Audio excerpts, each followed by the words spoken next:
Yun na nga. Andito ako ngayon sa Ungpin, dito sa Binondo. Naghanap ako ng makakainan at dito ako napadpad sa Mr. Ube.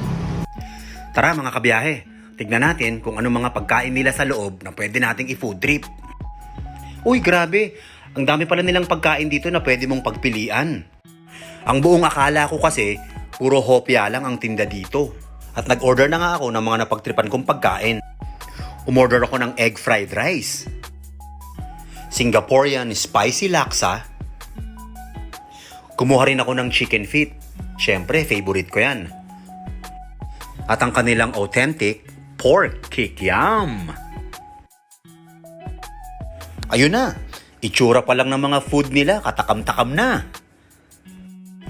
Kumuha na din ako ng salted egg squid at ube pao asado. Mga kabiyahe, tara, tikman na natin to. Uy! Sarap ng sabaw ng laksa. Malasang malasa. Kombinasyon naman tayo ng salted egg squid at egg fried rice. Ibang klase, mismo din. Mga kabiyahe, gustong-gusto ko yung lasa nitong pork kikiam nila.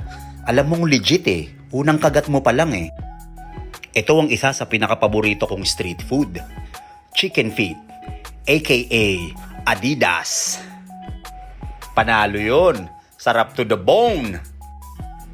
Mga kabiyahe, subukan nyo ang mga pagkain nila dito sa Mr. Ube. Siguradong hindi kayo magsisisi. Sa presyo at lasa, siguradong pangmasa. At masarap talaga.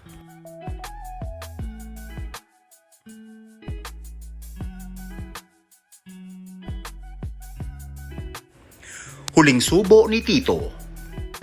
Grabe, sarap ng mga food nila dito. Gusto ko pa sanang kainin tong ube pao asado nila pero sobrang busog na ako. Take out ko na lang, mamaya midnight snack. Hanggang sa susunod na journey.